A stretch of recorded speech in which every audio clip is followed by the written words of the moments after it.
ছোট্ট শিশু ফাতেমা বছর দুয়েক আগে তার জন্ম নেওয়ার কাহিনী ব্যাপক সাড়া ফেলে পুরো দেশে। সে যখন মায়ের পেটে তখন ত্রিশালে ট্রাক চাপায় মারা যায় তার বাবা, মা ও ৬ বছর বয়সী বোন। দুর্ঘটনায় মায়ের পেট ফেটে যায়, কিন্তু অলৌকিকভাবে জীবন্ত অবস্থায় উদ্ধার করা হয় ফাতেমাকে।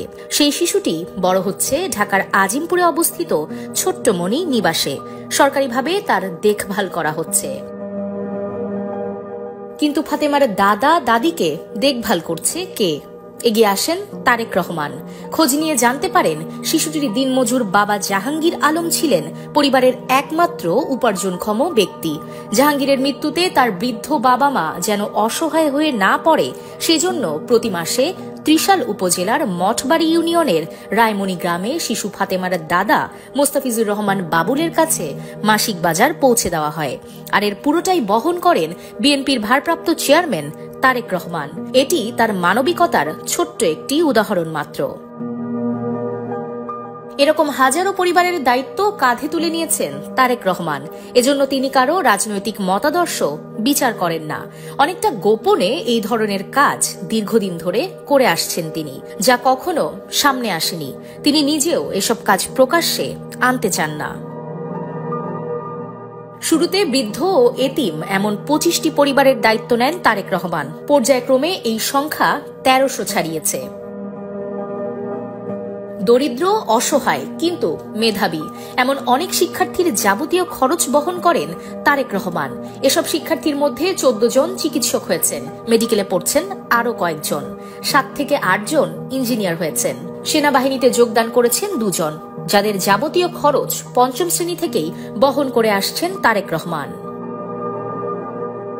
শিক্ষার্থীদেরও জানতে দেওয়া হতো না তাদের আসল সাহায্যকারী কে। জানলে হয়তো ফ্যাসিস্ট সরকারের রোষানলে পড়তে হতো সেসব শিক্ষার্থীদের। তারেক রহমান নিজেও চাননি এসব প্রকাশ্যে আসুক। তারেক রহমানের তত্ত্বাবধানে পরিচালিত হয় অনেক মাদ্রাসা ও হাসপাতাল। নিজ উদ্যোগেই এগুলোর খরচ বহন করেছেন তিনি।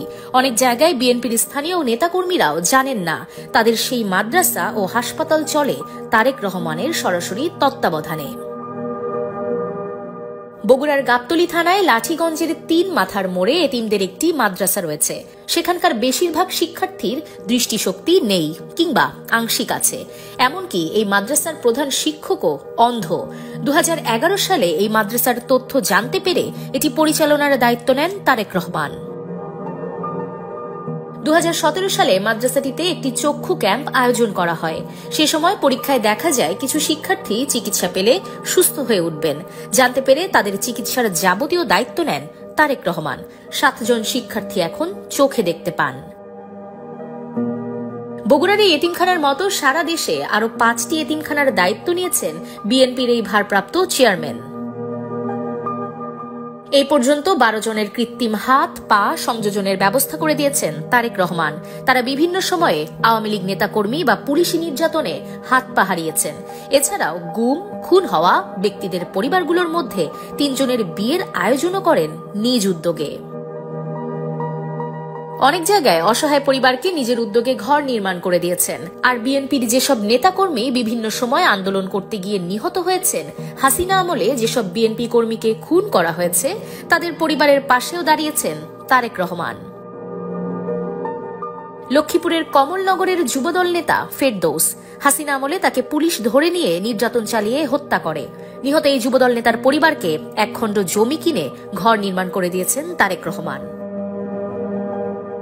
এভাবে বহু বিএনপি, যুবদল ও ছাত্রদল সহ অঙ্গ সংগঠনের নেতাকর্মীরা হামলা, মামলা ও পঙ্গুত্ব বরণ করেছেন। ফেরদৌসের মতো নির্যাতিত প্রত্যেক নেতাকর্মীর পাশে দাঁড়াতে নির্দেশ দিয়েছেন বিএনপির এই ভারপ্রাপ্ত চেয়ারম্যান। ছাত্র জনতার গণ অভ্যুত্থান চলাকালে আইন শৃঙ্খলা বাহিনীর গুলিতে নিহত ময়মনসিংহের শহীদ হাফিজ মোহাম্মদ সাদেকের পরিবারকে একটি দোকান করে দিয়েছেন তারেক রহমান।